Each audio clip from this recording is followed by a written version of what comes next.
Hello and welcome to a new video where we're talking about tips and tricks for Sierra Charts. Sierra Charts is the platform that I use to execute all of my trades as well as perform analysis.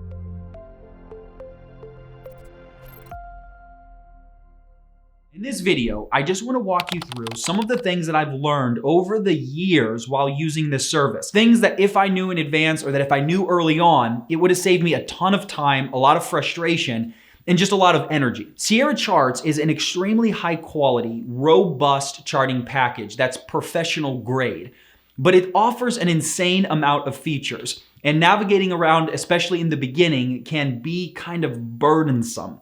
And so in this video, I just want to share some really great tips with you that if you're using Sierra or if you're thinking about switching over, this will really be helpful. So make sure you stick to the end of this video and listen to all of these tips because each of these tips are extremely useful and you're not going to want to miss any one of them. Okay, let's go ahead and jump into the first tip. And for this one, I don't need to jump into the charts, but I'm going to be talking to you about an insane feature that I wish I knew about years ago, if it was even available years ago, and it has to do with chart book definitions. Now, what you're seeing right there is a chart book definition. I have an assortment of charts all laid out in a very specific way, and that's called a chart book definition. Now, Sierra has a feature where if you have a layout for your chart, you can take that definition and share it with me. Once I have it, I can open it up and I can just instantly display exactly what you're displaying. Having access to a well put together, well-defined, intelligently laid out charting package is an insane benefit in setting up Sierra Charts and in your trading. To be able just to step into something that's just completely ready to go is awesome. And so what I want to talk to you about is a Sierra Chart user that I have no idea who this is, and I don't even know if I'm saying the name right, but it's Ticino Charts or Ticino Charts or Ticino Charts. I'll put a picture up on the screen so that you guys can see it and understand how to navigate to the site. But what's happening here? Although I know nothing about this trader or any other service that's offered, one thing I know is that this person is a Sierra Charts wizard. And I don't say that lightly. I, after using this for years, consider myself in the top percent of people that know about Sierra. I'll say it like this. There's 1% of the world, less than 1% of the world, that knows more about Sierra Charts than I do, which might sound a little bit more crazy until we break down. I'm sure less than 1% of the world even use Sierra, but I know what I said and I'm sticking with it. But when it comes to Ticino Charts, he's just at a completely different level. And he has this service where he offers a complete library of chart book definitions that are so intelligently designed and well laid out. They're like art. It's just like a thing of beauty. And what you can do is go through this library of just well built out chart book definitions and download the ones you'd like to add to your charts. I'm currently now using 2 chart book definitions from this user. And what you can do with this, if you're brand new and you don't really know anything about how to set this up or what you're doing, you can take them, drop them in, and just run with them. They're completely ready to go. And in some cases, they're even customized for certain products. So certain ones will be built out specifically for crude oil, certain ones will be built out specifically for the S&P, and you can just run with them.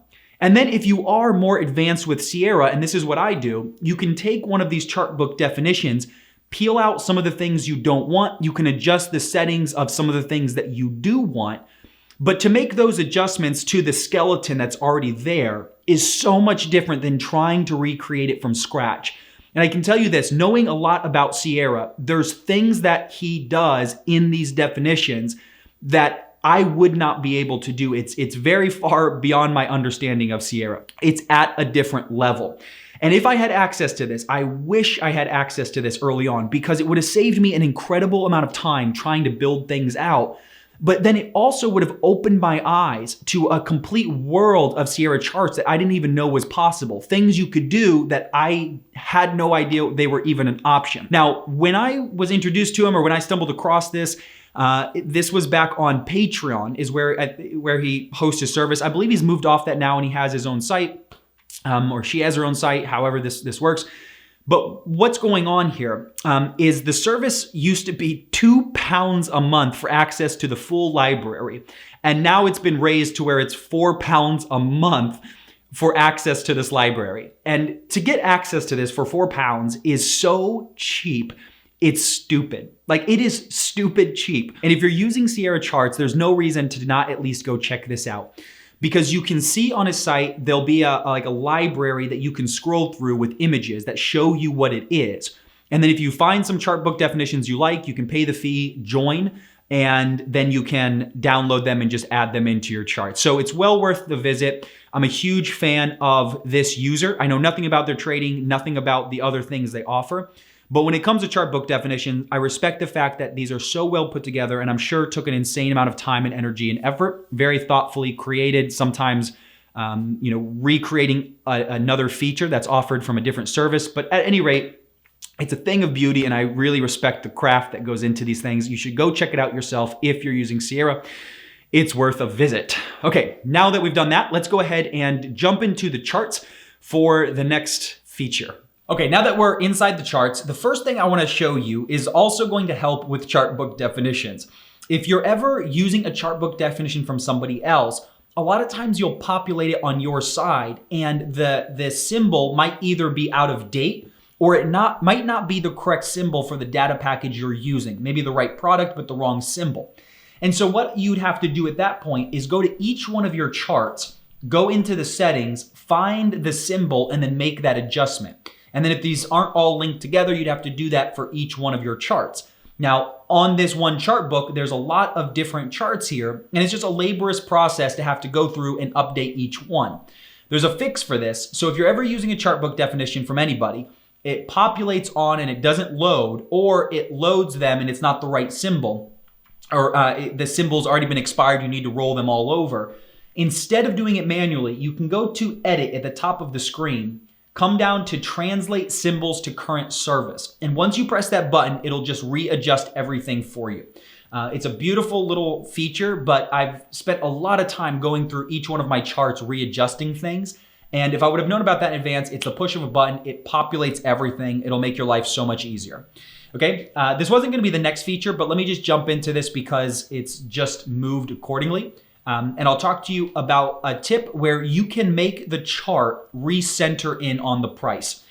Now, when you're using multiple charts on one definition, what I used to have to do a lot is continually go through and double click and kind of make sure that price as it moved around would recenter so I could see where the current price was.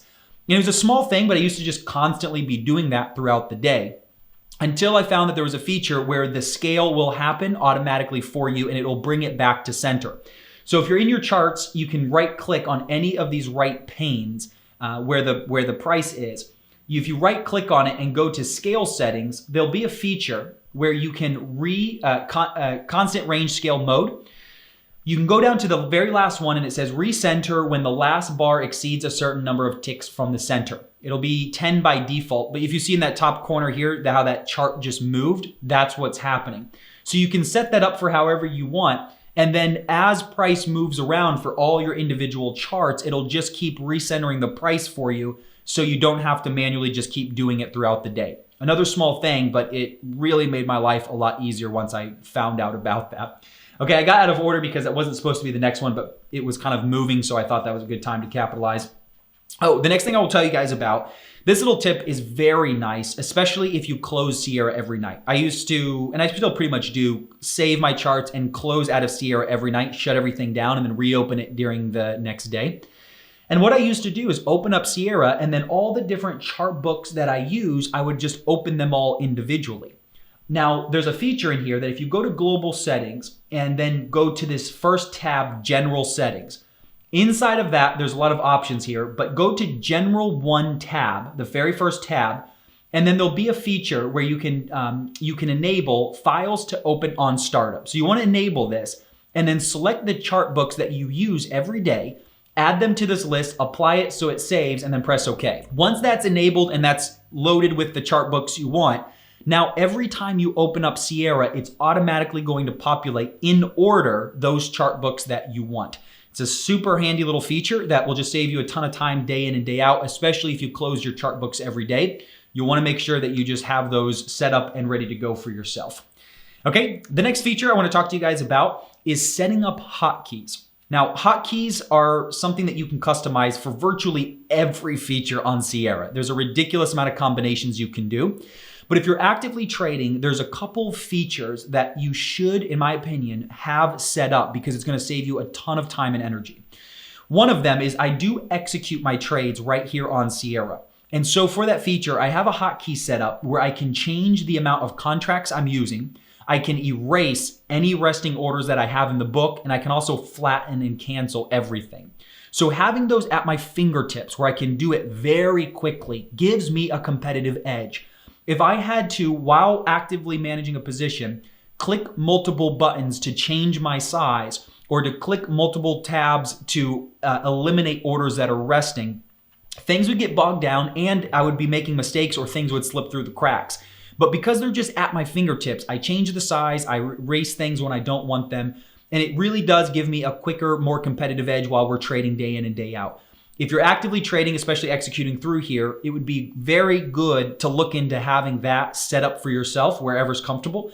I have the size of my contracts set up across the QWERTY part of my keyboard. So starting with Q being the smallest size, going all the way up to the Y. And then each time I press one of those, it incrementally gets larger. So I can just adjust things very quickly. Okay, the next hotkey that I would suggest you set up that will save you a ton of time and energy is using the way that you manipulate around your charts. So inside of the chart features, you can take one of the charts in your book and make it large or make it back to the scale you had it at. And what you can do is you can make a chart bigger, make it smaller, make it bigger, make it smaller. And by doing this, instead of pressing multiple buttons, I have this set up on a hotkey. So it just gets big, it gets small. It's set up on my keyboard as X and S. No control, no shift, no anything. Every time I'm on a chart, I press X, it gets bigger, S, it gets smaller for kind of like extra large, small is how I look at it. And what this allows me to do, because I'm using a lot of charts, some of them are rather small, if I need in some type of analysis or whatever I'm doing, if I want to zoom in on something, to have that ability to just pop it up, when I'm done with it, put it right back where it was, is very nice. And it's very nice that I don't have to actively push buttons. It's just boom, boom. So you can set that up where you can minimize and maximize and minimize your chart. You can set that up on a hotkey and it'll make it very convenient for you. And then the other thing you can do with your chart book definitions that I'd highly recommend is switching between chart books. If I want to switch between my chart books, I have to go to the top of the screen and click a button. I also have this set up on a hotkey so that I can just navigate around these very quickly, okay?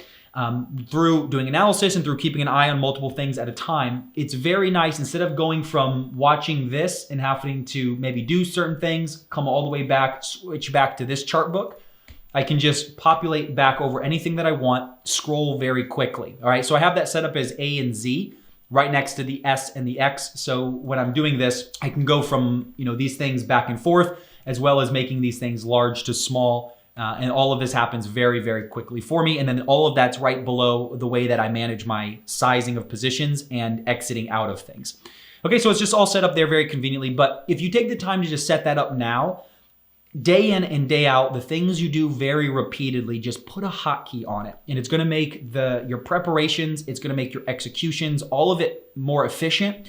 And all of those little steps over the years, you're saving yourself a ton of time and a ton of energy. And I wish I would have just buckled down and set up hotkeys a long, long time ago, because everything's been better since I've figured that out and since I've done that features.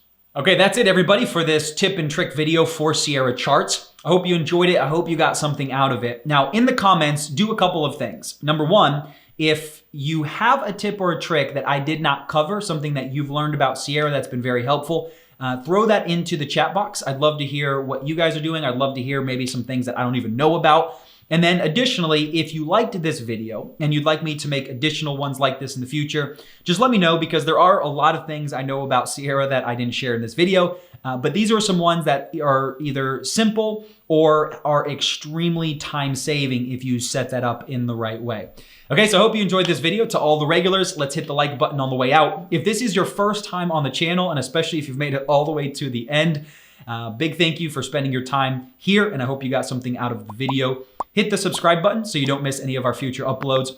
If you guys are gonna be on the screens between now and the next time that I see you, I wish you a very happy trading. Watch your risk, and I'll see you guys in the next video.